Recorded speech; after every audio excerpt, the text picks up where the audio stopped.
Okay, तो ये था सिक्स रूल। इसके बेसिस पर हम क्वेश्चन देख लेते हैं कि for example y equals to sine x to the power 1/2। ऐसा मान लीजिए कि आपको साइन एक्स की पावर हाफ का डेरिवेटिव करना है, ठीक है। 1/2 की जगह आप 1/4 ले लीजिए, ठीक है।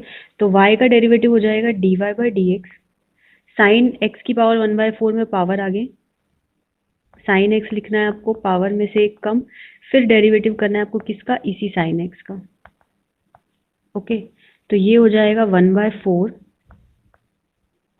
Sign x to the power 1/4 -1 करेंगे तो -3/4, और डेरिवेटिव साइन एक्स का कितना हो जाएगा, कॉस एक्स। तो ज़्यादा कुछ करना नहीं है इस रूल में, पावर आगे, पावर में से एक कम, फिर जो अंदर है ब्रैकेट के उसका हमको डेरिवेटिव करना है। ओके, तो ये है अपना सिक्स्थ चेन रूल। ओके, अब चलिए इसके बेसिस पर कुछ और क्वेश्चन देख लेते हैं हम। y equals to cos log x का क्यूब। ओके, ट्राई करना चाहेंगे ये क्वेश्चन, ट्राई करिए। कॉस लॉग एक्स की पावर 3, लॉग एक्स का क्यूब है यहाँ पर। ओके,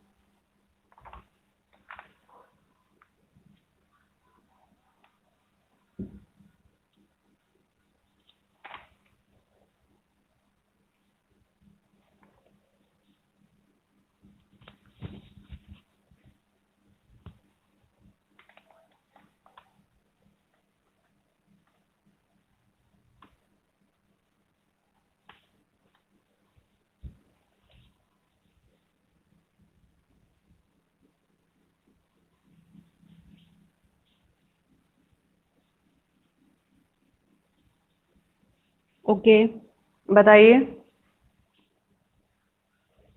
जिसका सॉल्व हो गया बताइए। चलिए ये बताइए कौन सा रूल लगाएंगे सबसे पहले। कॉस लॉग एक्स का क्यूब,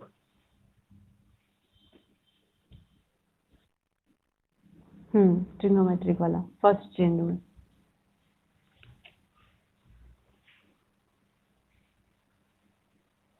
आंसर आया है किसी का? आसान है बहुत।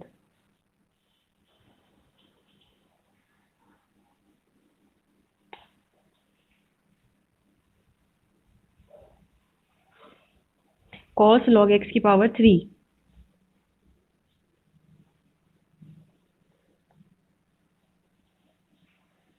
देखिए सबसे पहले होगा किसका, कॉस का, तो कॉस का हो जाएगा माइनस साइन, एंगल लिखेंगे आप यही, ठीक है।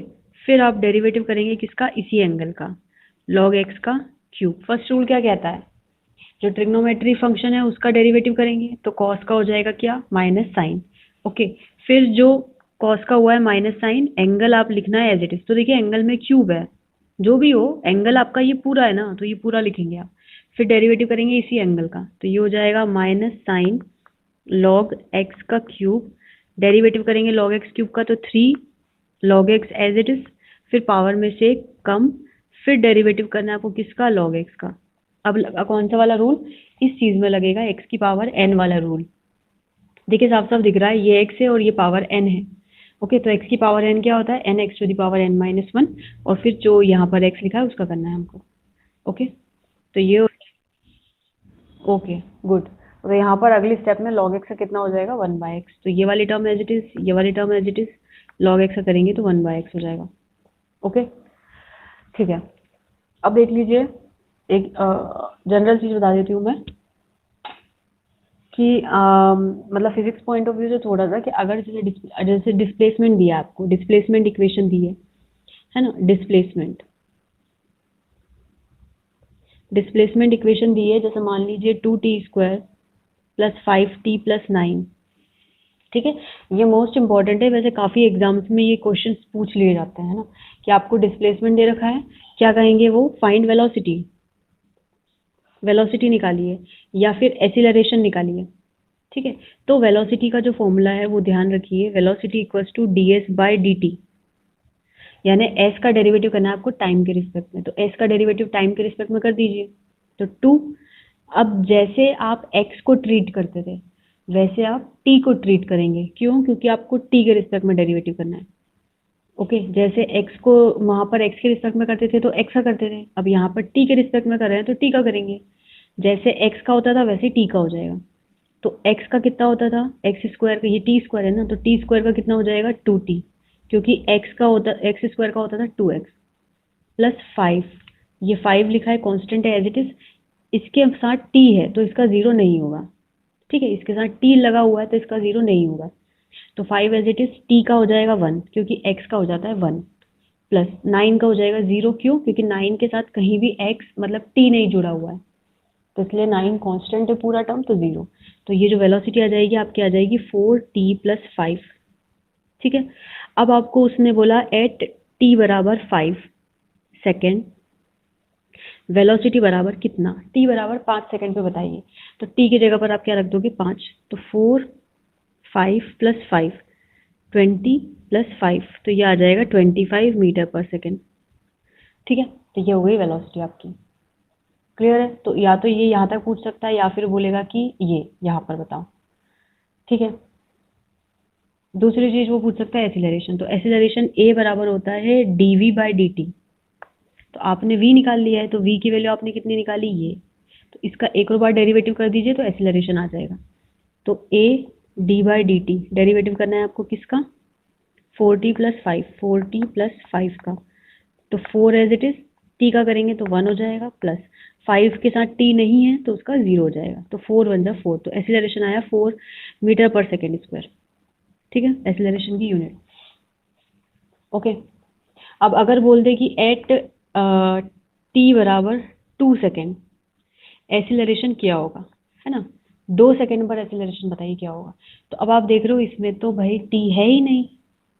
ठीक है, अगर इसमें टाइम ही नहीं है तो एसिलरेशन जो है वो कांस्टेंट है। कितना? 4 मीटर पर सेकेंड स्क्वायर। ठीक है, इतना ही रहेगा क्योंकि इसमें कहीं भी टी नहीं है। तो टी है नहीं तो आप रखोगे क्या? अगर वो बोलता है कि 2 सेकंड पर एक्सेलरेशन बताओ तो भी 4 ही होगा। अगर वो बोलता है 4 सेकंड पर एक्सेलरेशन बताओ तब भी 4 ही होगा, और 5 सेकंड पे बताओ तब भी 4 ही होगा।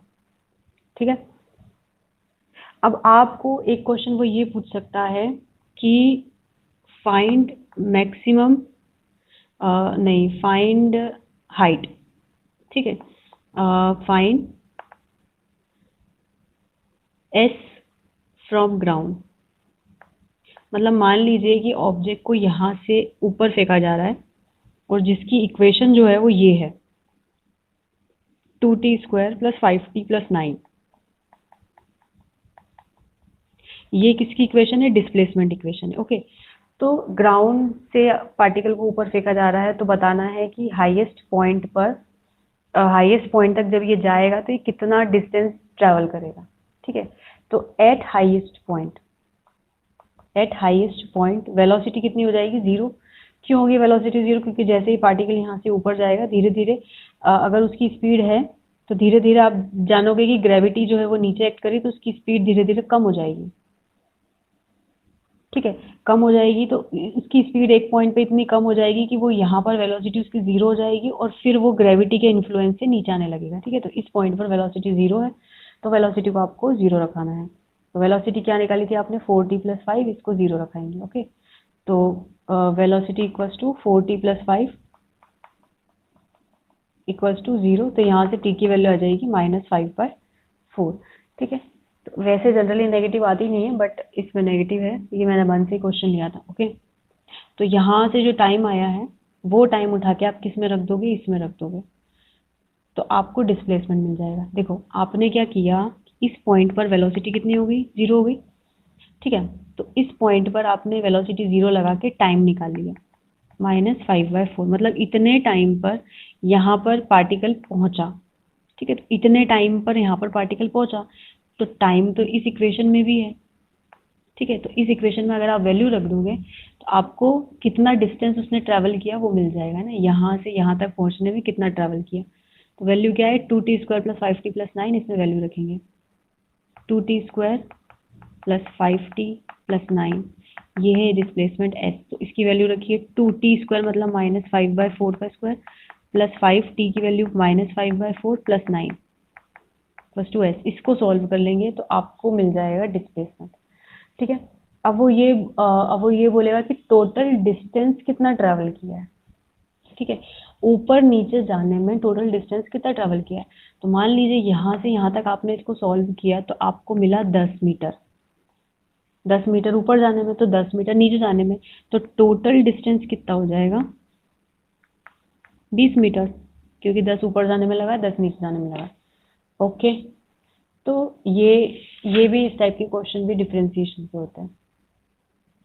ठीक है, फिर एक टाइप का क्वेश्चन और है कि मान लीजिए x इक्वल्स टू दे रखा है आपको 3t प्लस कॉस 3t।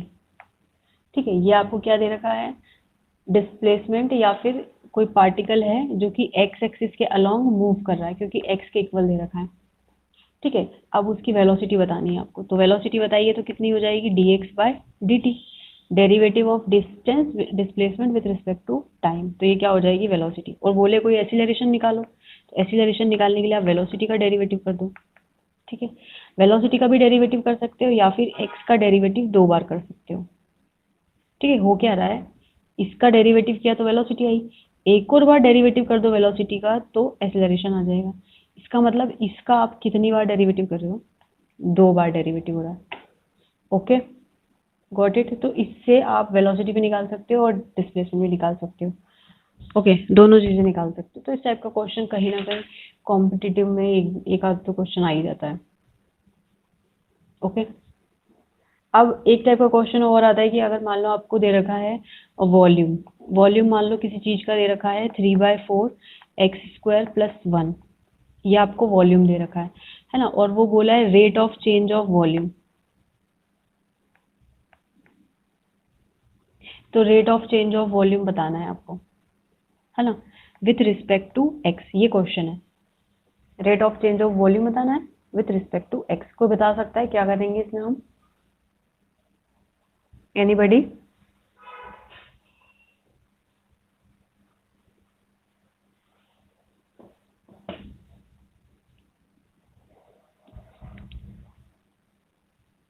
कोई बता सकते हैं क्या हो सकता है इसमें, rate of change of volume with respect to x.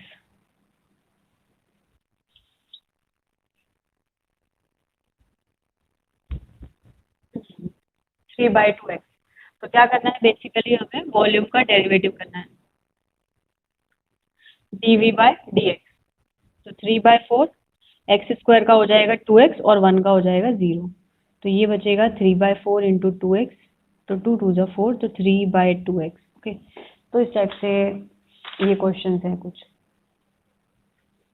Okay, चलिए अब हम आ जाते हैं इनवर्स फंक्शन पर। कुछ और क्वेश्चन देख लेती हूँ मैं, अगर चेन रूल से रिलेटेड हैं अच्छे क्वेश्चन तो।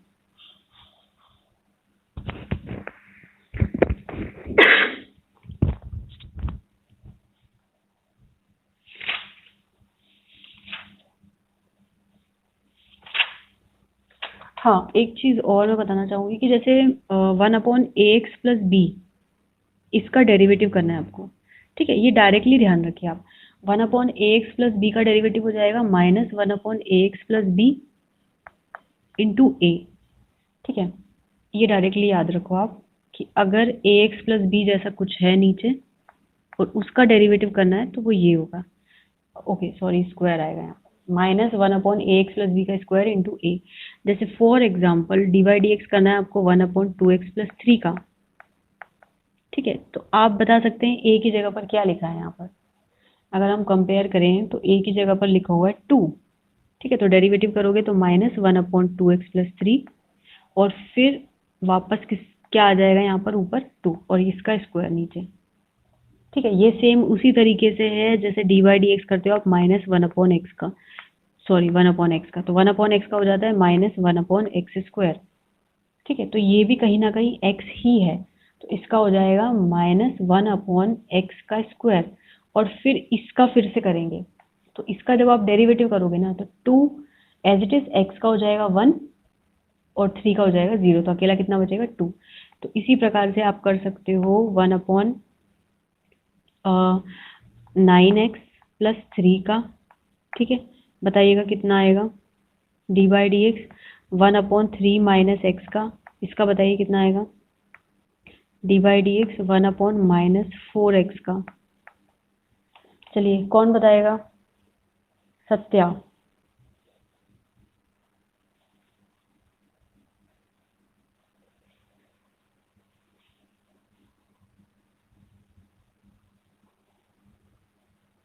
आवाज नहीं आ रही है, बता सकते हैं? थर्ड क्वेश्चन का तो बहुत ही आसान है यार। देखो -1/4 को तो बाहर ही ले लो आप, है ना, और डेरिवेटिव करना है आपको किसका? ओनली 1/x का। तो ये हो जाएगा -1/4 और 1/x का हो जाएगा -1/x²। तो ये माइनस माइनस कट जाएगा, तो 1/4x²। ओके, इसका करेंगे आप तो 1/3 - x का स्क्वायर एज इट इज। फिर x के साथ, ओ सॉरी माइनस लगेगा, और फिर x के साथ क्या है? यहाँ पर कुछ भी नहीं है, मतलब 1 है, और साथ में माइनस भी है, तो -1। ये जरूर ध्यान रखिएगा कि इसमें माइनस साइन मत गायब करिएगा। ये x का जो कोफिशिएंट है वो है -1x, तो -1 जो है वो कोफिशिएंट है, तो वो आएगा यहाँ पर। ठीक है, और इसका हो जाएगा -9/9x + 3 का स्क्वायर। ओके, सिमिलरली जैसे log x का होता है 1/x derivative. Okay, d by d x log x का होता है 1/x, तो d by d x log a x plus b, इसका भी होता है 1/ax + b। ओके, जैसे यहाँ पर a है x के साथ, तो वो उसको ऊपर लगा दीजिए। ठीक है, ये कुछ तरीके हैं जो डायरेक्ट मतलब लगाइए। जैसे मान लीजिए 2x + 4 है, तो ये हो जाएगा 1/2x + 4, सिंपल। और x का कोफिशिएंट क्या है? 2, तो वो लगा दीजिए। Similarly D by d x, minus का केस जरूर ध्यान रखिएगा। मान लीजिए 4 - 3x है, तो ये लॉग के साथ है, तो लॉग के साथ जो भी होता है वो 1 के नीचे, 4 - 3x। फिर जो 1 के नीचे उसका फिर से करेंगे, तो 4 का तो 0 हो जाएगा, -3 बचेगा और x का 1 हो जाएगा, तो अकेला कितना बचा? -3। तो -3/4 - 3x। ओके, तो ये थे बेसिकली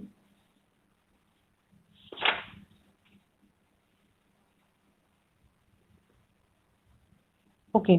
उसी प्रकार से e⁴ax + b का, ठीक है, e⁴ax + b का सभी को समझ में आ रहा है क्या चल रहा है? y बराबर e⁴ax + b का करना है। ठीक है, तो y का हो जाएगा dy/dx, e⁴ax + b का e⁴ax + b, और फिर इसमें जो x का कोफिशिएंट है a, उसको एज इट इज लिख दीजिए। ठीक है, तो e⁴ax + b का हो जाएगा a e⁴ax + b, सिंपल। ठीक, उसी प्रकार से आप करो e⁴2x + 5, तो इसका हो जाएगा 2 × e⁴2x + 5। x का कोफिशिएंट जो है वो जस्ट आगे लगाना है। ठीक है, तो जो भी x के साथ है वो हमें आगे लगाना है।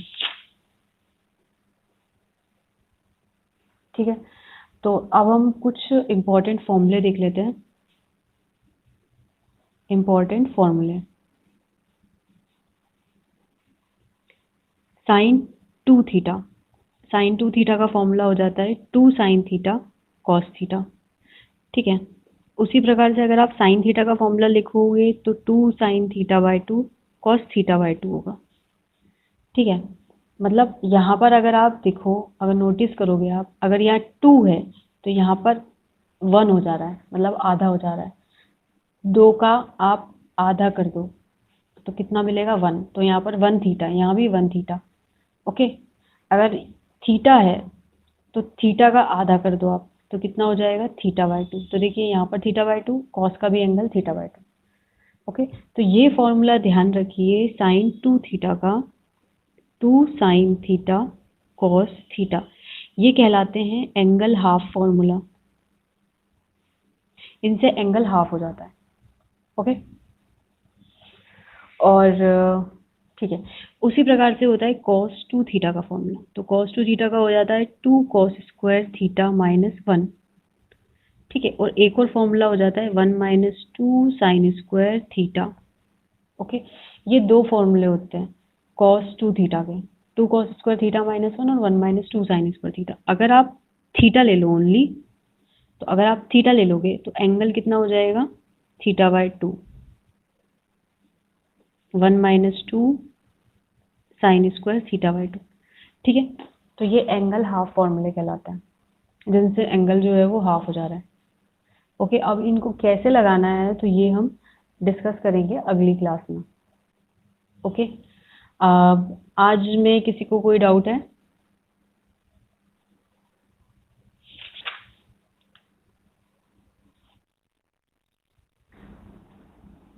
ओके,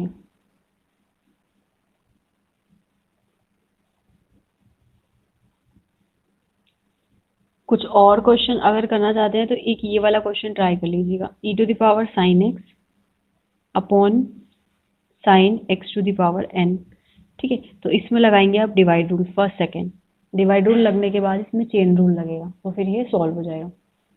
ओके, तो चलिए आज की क्लास में इतना ही। Thank you all of you, stay healthy, stay safe.